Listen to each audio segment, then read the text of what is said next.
اللهم استرنا تحت الأرض وفوق الأرض ويوم العرض عليك يا رب العالمين، أمين. لا إله إلا الله ولا حول ولا قوة إلا بالله. يا صباح الرضا والجمال عليكم يا حبايبي، عملت إيه؟ يا رب يكون يومكم بالخير والهنا والسعد، أمين يا رب العالمين. وينصركم ويجبركم يا حبايبي ويخليكم لي، أمين يا رب العالمين. ويجبر كل خاطر وحدة بتجبر خاطري أنا وبناتي، ويسعدكم ويجعل في ميزان حسناتكم يا رب. بحق لا إله إلا الله ارزق كل مشتاق الذرية الصالحة، وارزق حبيبتي وأختي أم البنات بالولد الصالح، أمين يا رب العالمين. يبارك فيكم ويجبر بخاطركم ويجعل في ميزان حسناتكم يا رب، وقفتكم معايا ويجبركم جبر يعجب لي أهل السماوات والأرض. النهارده يا بنات روتيننا من أول اليوم كده هنخزنه مع بعض الكرنب، هنوريكم الكرنب بتخزنيه ازاي من غير ما يجلد منك ويقعد معاكي من السنة للسنة طازة. وغير كده قلت نجيبوا يومنا من الأول. النهارده كنا خبزيننا رصة عيش. طبعا انتوا زي ما عارفين احنا عملنا العيش كذا مرة قبل كده مع بعض، فأنا البنت كانوا نايمين طبعا ما لحقتش نصور من الصبح، فقلت ايه نصوروا مع بعضنا كده. كنسنا الفرن، طبعا الفرن كنستها زي ما انتوا شايفين عشان باقي الخبيز اللي فيها، وهنكنس البلكونه كده ونروق حواليا عشان نخبز عيشنا بالصلاة على سيدنا النبي. اللهم صل وسلم وزد وبارك عليك يا حبيبي يا رسول الله.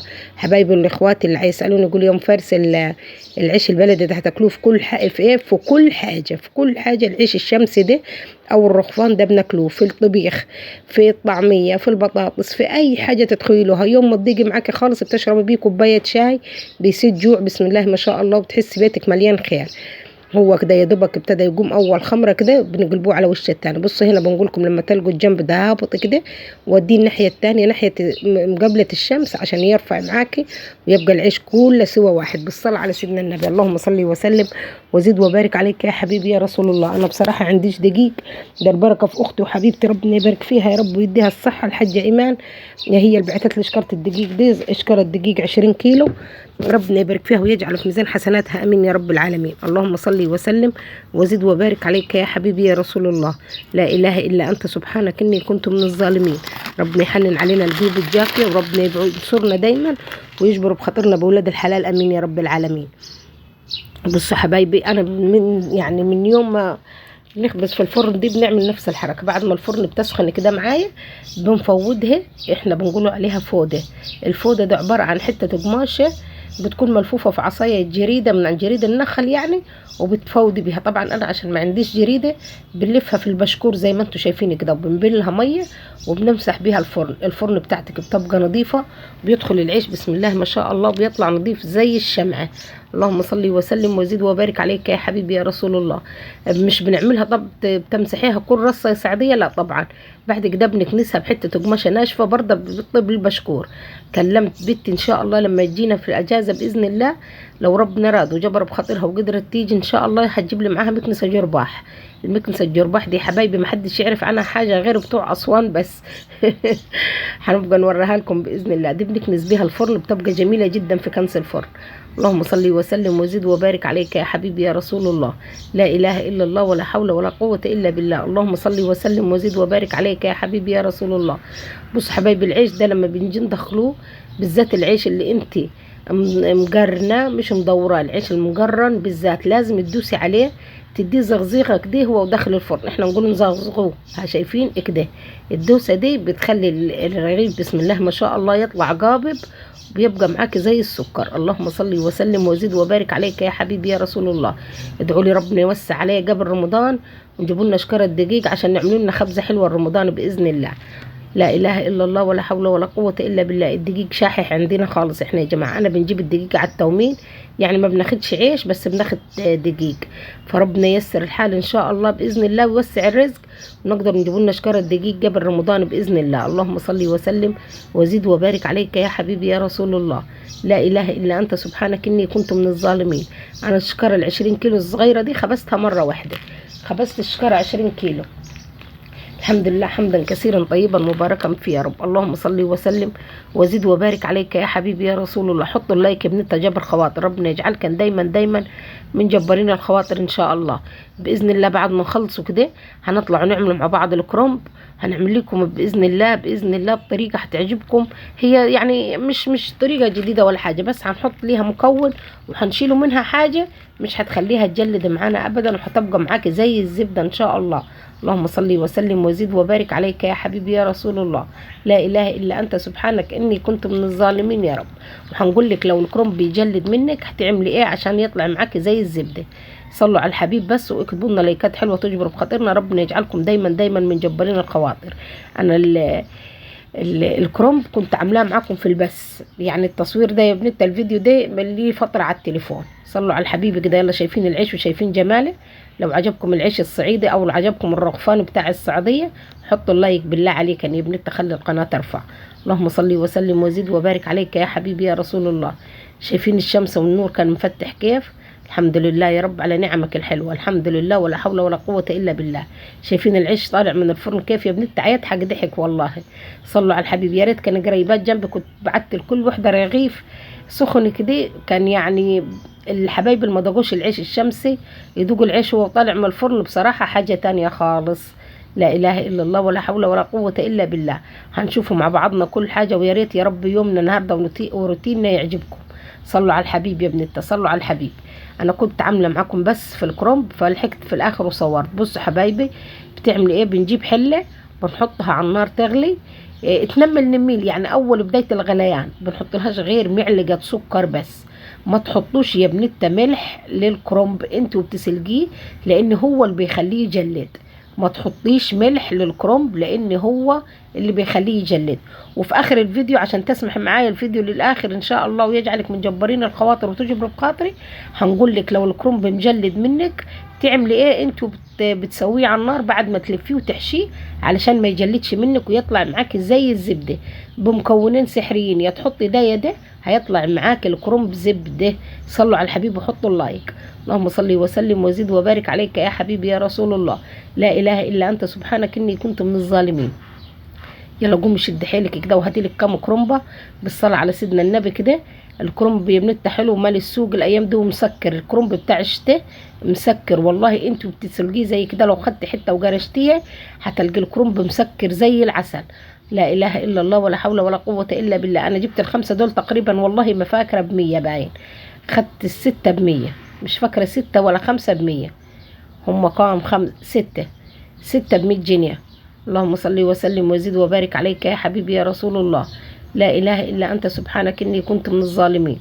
اليوم ده كانت مليكه عيانه فيه واحنا راجعين من عند الدكتور جبتهم معايا. الحمد لله ولا حول ولا قوه الا بالله. لا اله الا انت سبحانك اني كنت من الظالمين يا رب. بصوا انا بنفرغ قلبها كده وبنحطها في الحله وبنطلعها واحده واحده. شايفين لازم تفرغي ده علشان لما تجي تطلع ورق الكرنب يطلع معاك بمنتهى السهوله. طب لو الكبير على الحله بتاعتي يا ام فارس اسلقيه واحده واحده. انا هنوريكم برضه في الاخر سلكت واحده واحده. بصوا هو برضه هي فعلا كبيره هنا على الحله بس هننزل نصها. الورق بتاعها هايش عندما تبل في الميه الحاميه بيكمش. هنقلب على الناحيه التانية وهنطلع ورقه ورقه زي ما انتم شايفين كده. اللهم صل وسلم وزد وبارك عليك يا حبيبي يا رسول الله. انا كنت بنطلع الكرنبه وبعد ما نخلصها خالص نروح نقلها على الصينيه اللي جنبي نعكسها. اللي تحت يبقى فوق واللي فوق يبقى تحت عشان اللي طالع معايا من الاول كل ما بتحط عليه سخن بيتهري.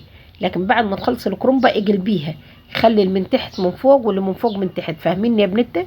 لو فاهمين حطوا له لايك وكتبوا لي كومنت حلو كده يجبر بخاطري. حلوه كلمه كومنت دي، ايه رايكم؟ احسن ما نقول تعليق.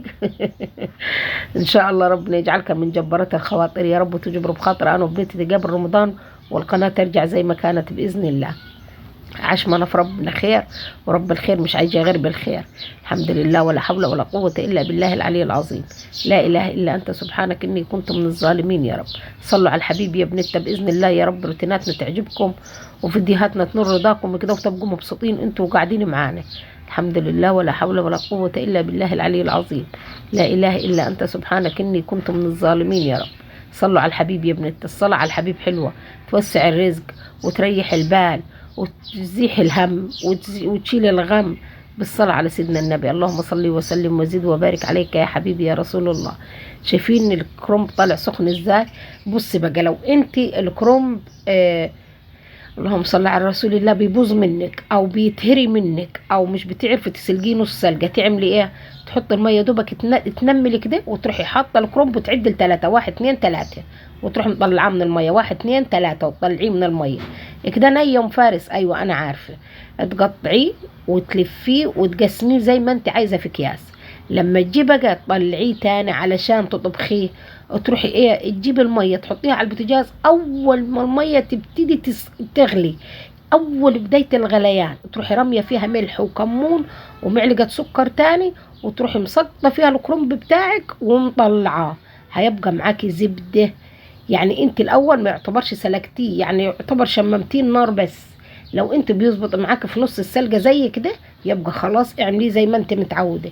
خلاص يا حبايبي، اللهم صل وسلم وزد وبارك عليك يا حبيبي يا رسول الله. بصوا التقطيعه، انا بنطبقها وبنطلع العرق الناشف وبنلفها كده وبنقطعها 3 4 على حسب طول الكرنبايه زي ما انت عايزه. اسهل طريقه للتقطيع واسهل طريقه للتخزين الكرنب يا بنت زي ما انت متعود عليه اعمليه. مالكيش دعوه بطريقتي ولا طريقه غير. لو انت عاملاه بطريقه ونجحت معاكي استمري عليها، مالكيش دعوه بحد. لا مش عارفه والله جرب الطريقه دي. انا كنت نطلع بيها الاوردرات، كان يبقى الكرنب معايا من السنه للسنه زي الفل. ادعوا لي ربنا يصلح الحال ويرجع مشروعي ده تاني باذن الله. ربنا يكرمنا ويسترنا وما يحوجنا لحد يا رب ان شاء الله، بحق لا اله الا الله. شايفين حبايبي؟ بتطلع كده الورق اللي بيطلع معايا الاول من كتر ما بتجي عليه طبقات بيسخن بيتهري. فانت تعملي ايه عند ما خلصت الكرنبه؟ طبعا ايا كان حجمها تروحي قلبها على الصينيه الثانيه، بحيث اللي من تحت يبقى هو اللي من فوق ويتهوى، واللي من تحت لو عروقه لسه ناشفه هيطرى معاكي.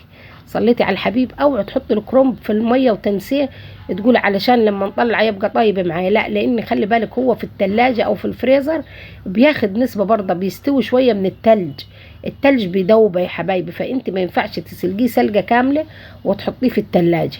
بصوا بقى ايه هو السر يا سعوديه اللي هتقولي لينا علشان لما نعملوه لو كان مجلد.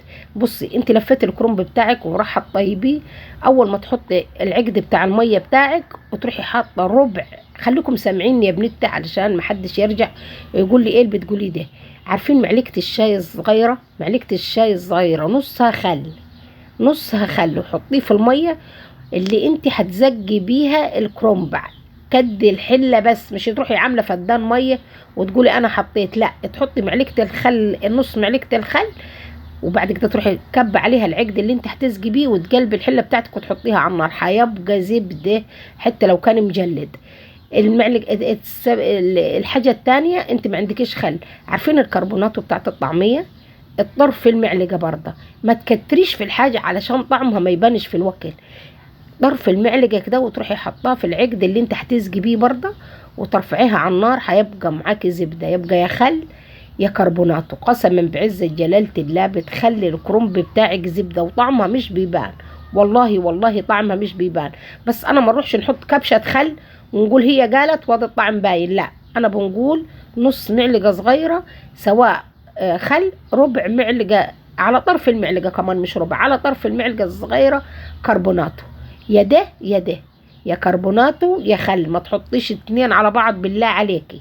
خلاص يا بنت، لو في اي حاجه انا معرفتش نقولها لكم او موصلتكيش اكتبوا لي في التعليقات، واللي مش عايز يكتب في التعليقات انا الرقم بتاعي على الواتس، خش والله العظيم وانا هنقول كان على كل حاجه بصراحه زي ما كنت ماشيه في مشروعي بما يرضي الله.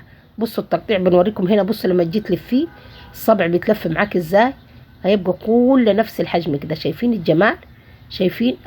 ليه انا قطعاه من الاول كلها قد بعضها، بيبقوا ال3 لفات قد